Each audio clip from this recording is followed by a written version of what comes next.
You're captain on this team. When you lose a game like that to the out-of-conference marquee opponent, you know, people are taking shots now at the Big Ten and you guys and stuff. Y'all plummeted in the polls.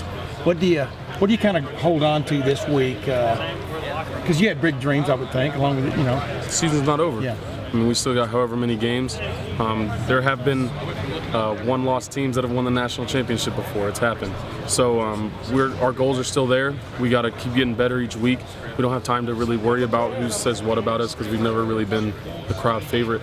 So we just got to keep chugging along, keep getting better, and then just whatever happens, happens, and they can say whatever they want. Mike, how does Noah look with a chance to get back out on the field during a game this week?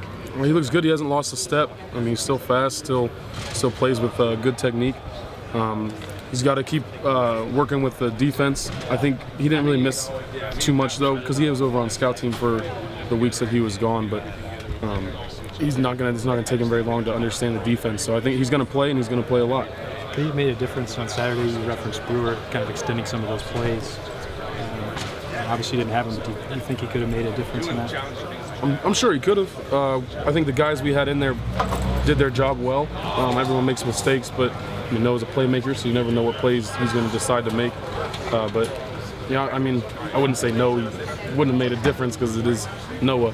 But I think the guys that we had in there did a good job and really made some plays for us. Is there a sense, though, that you guys are whole? I mean, you have this highly touted, highly vaunted defensive front. Now you've got the four guys and the four guys behind them. I mean, is there a sense of wholeness, I guess, this week? Yeah, I think what Noah gives us is a lot more depth at defensive end. So now Joey can get more of a rest, and we can just start moving guys in and out because Joey played an absurd number of plays on Saturday.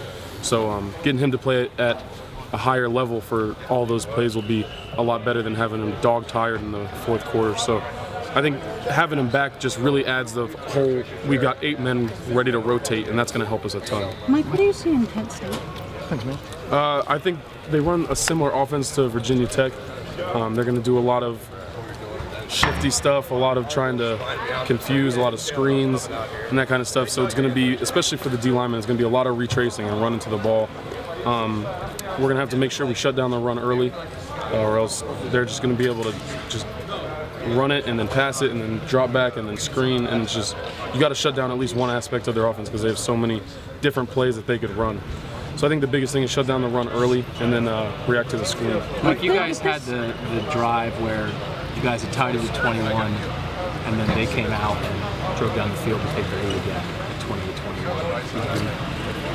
20-21. Obviously, that's not what you want. What's that feeling like when, I mean, obviously that was a chance maybe to keep a momentum swing, and they come back and march right back on the defense. Yeah, that was frustrating because it was off of 2 reverses. I think they had like 60 yards off of 2 reverses, or something ridiculous off 2 reverses, and you don't really practice for that. It's really hard to get a look. You got to instinctively see that and then have guys to fly to the ball, and they have athletes too, so that guy, whoever they had the ball, was moving. So that was frustrating, and then we need to be a better red zone defensive team. We got to stop people when they get into the red zone rather than just go score on us. I think that's the biggest thing, is it was just frustrating.